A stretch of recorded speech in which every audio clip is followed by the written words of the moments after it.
Ala, si Kuya Steve.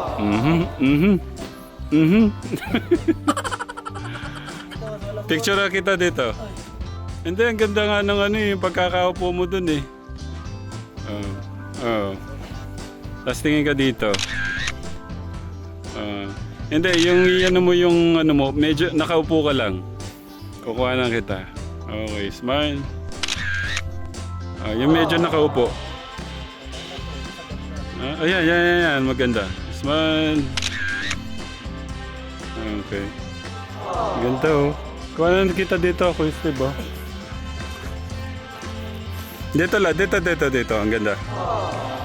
May dalawang bangka. Dito ka sa may... Dyan. Ang ganda. Smile. Ang ganda. Ang ganda, Kuya Steve. Ako naman. Oh. 3, 2, 1. Okay.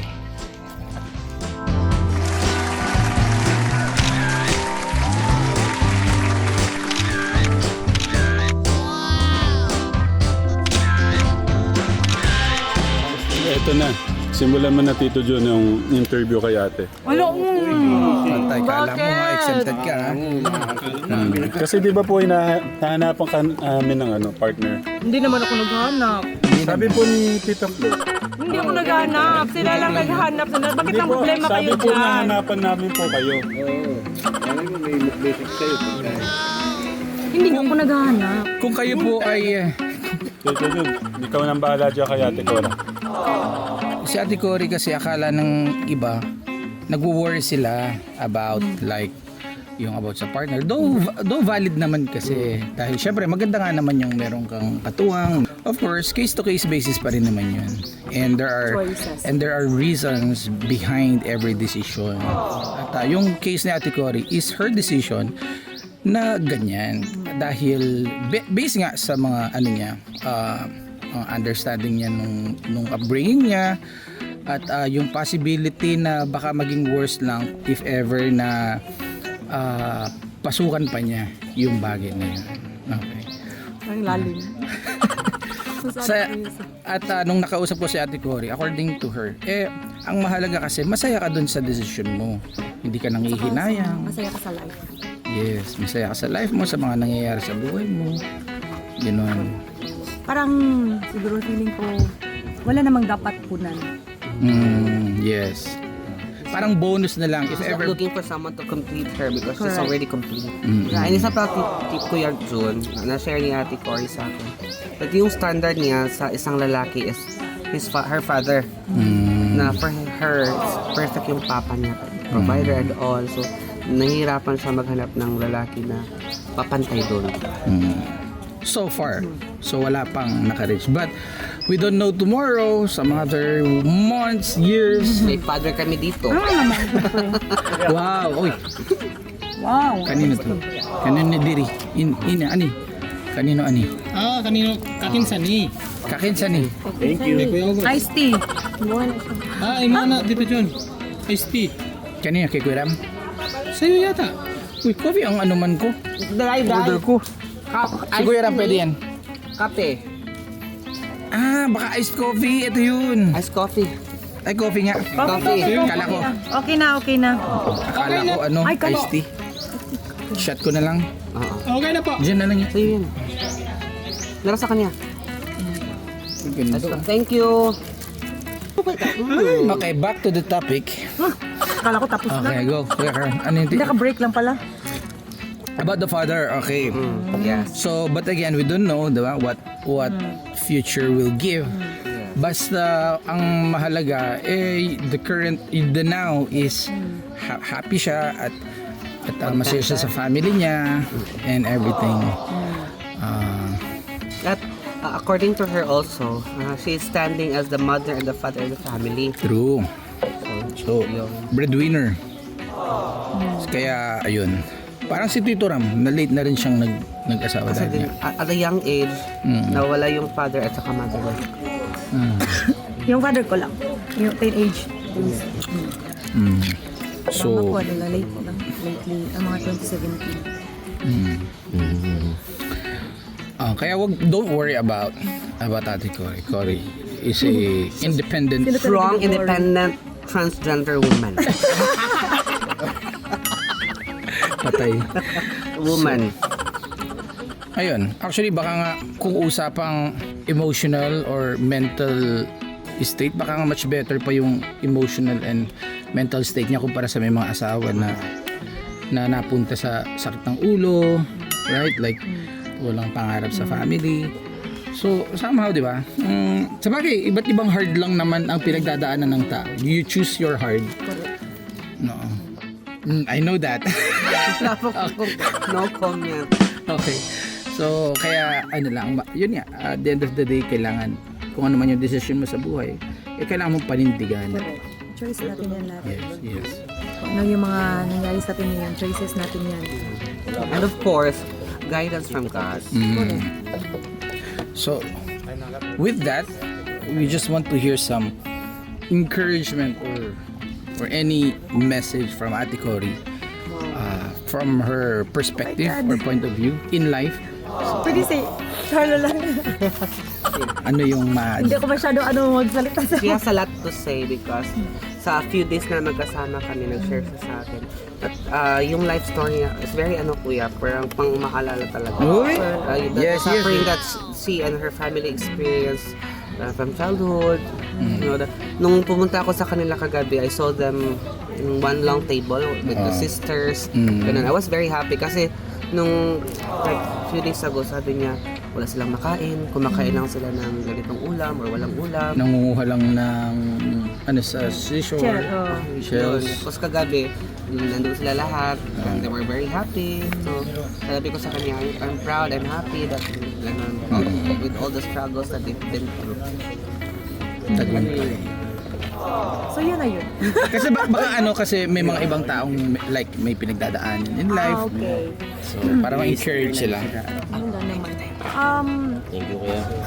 Siguro, yun nga, minsan sinasabi ko, sa lahat ng mga napagdaanan ko, parang, minsan kasi makikita ko ang daming nagka-anxiety, depression, mga ganyan.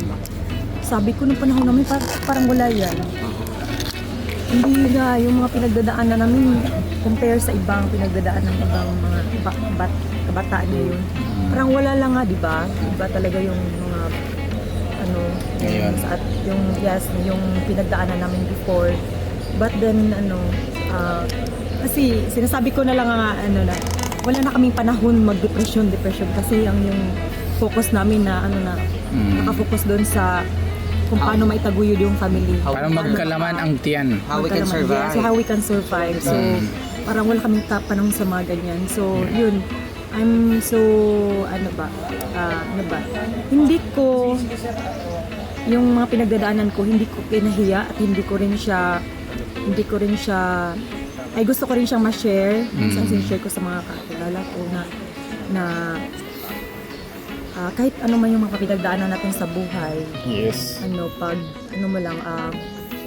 Hindi lang talaga tayo mawalan ng ng Pag-asa. kasi yun na nga, sabi nila habang buhay may pag-asa. At saka nag-ikot yung mundo, 'di ba?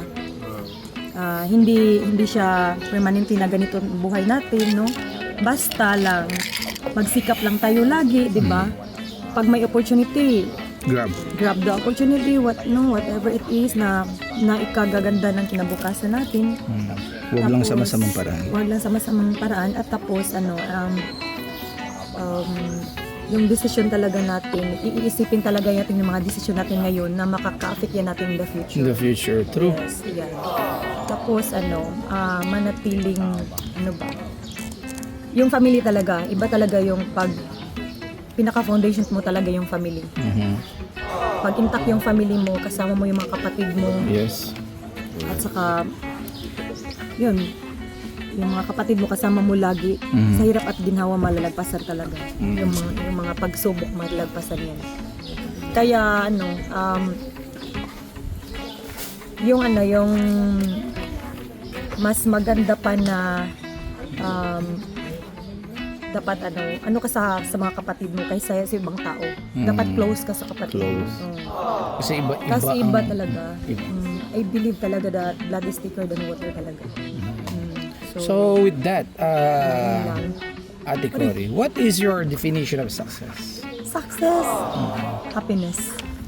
Mm. For me, kung 'di ba, kung happy ka kung kung ano ka ngayon, for me parang ganyan lang. Tagumpay na yun. Tagumpay You're na yun. already Yes.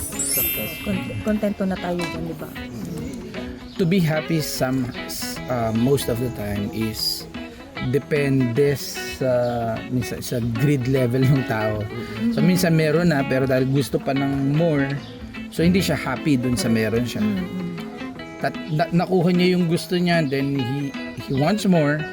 So hindi siya nagiging kontento at hindi niya maintindihan ng maging masaya. So wala siyang ayun, yung real happiness. Kaya nga mas makikita mo na yung totoong Kaligayahan. Totoong kaligayahan. Sa isang tao ba makikita mo yung mapagbigay.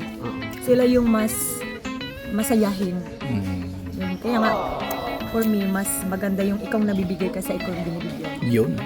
Ninang. Yan, ninang. Actually, ninang ako ng bayan. Okay. Ninang ng bayan. So yun. Masaya lang talaga nabibigay. So last, any advice sa mga youth or young people na in general? Makinig lagi sa magulang. Hindi talaga, yung parents mo, hindi ka talaga ipapahamak mo. Yun lang. Totoo. Hindi matigas yung ulo. Totoo. Yeah. Correct. Yun Or lang. as in last, anyone you want to shout out? Or, Shout out. Or group of people?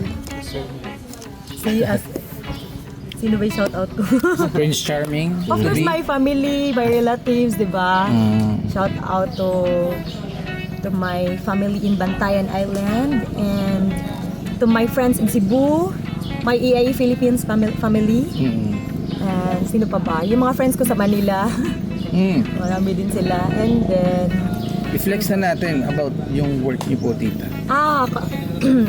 ako nga pala, my work is, I work as an insurance agent. So, in EIE Philippines, formerly known Film Life Insurance. So, I've been working in EIE for almost 10 years na. 10 years. Sa mga taga Cebu, Katekram, Yes. sige po, ano pong mga ino-offer po ninyo? Yung mayroon kaming we are partner na with Medicard, HMO. So medical insurance yan for hospitalization. We also have life insurance, of course. Life insurance, health insurance benefits like critical illnesses, mga ganyan. Accident, marami. So yan, yan yung mga products namin and services. Yun, Katekram, kung kayo po ay interested, it's a must actually. Please contact. Ay, kasi ibigay natin yung ano niya. Ano ibibigay? Well, it's for public naman, di ba? The number, the details. Pwede naman. Okay, go. Baka kasi kontakin ng mga manliligaw eh. No. So, bawal lang ang inquiry Sa'yo na lang, about... ikaw na mag-refer sa akin. You can get Ano na insurance lang, and you can make ligaw. No insurance, no ligaw. Message na lang kayo, June. Tawagin ko na lang mag-refer. Yun. Tapos, para ako na daw ang mag-filter. Yes. Magaling Baka iba yung Magaling, ha? baka iba yung intention. Okay, so... Thank you, Katekram. Thank you. Thank you for having me your vlog. Salamat sa opportunity. Idol na idol ko si Katekram talaga. I'm so sila the group, no? Tekram team. Kaya nga I am also doing mga community service din kasi na-inspire din ako sa kanila. So, yan, we continue to help other people, no? For those, lalo na yung mga nangangailangan talaga. So, kahit konti-konti lang, Yes. basta may natutulungan tayo. Kasi mas mabuti na yung tayong tumutulong kaysa tayong yung tinutulungan. Wait lang, paano ka? Pasok ka? Paano? Napaso. Pwede ko i-replay ba? Kasi mas mabuti. Nakita siya. Replay natin mamaya. So yun, thank you Ate Cory. for everything since the beginning na tayo nagkasama. Salamat po sa pag-assist sa amin. You're welcome. And everything po. Maraming po salamat. Though naano namin yung pag-stay mo dito. And ayun, salamat. Okay lang po. It's my pleasure po. Okay, so yun po Katekram. Thank you so much. And maraming salamat po sa pinanood. God bless. Bye-bye. Bye!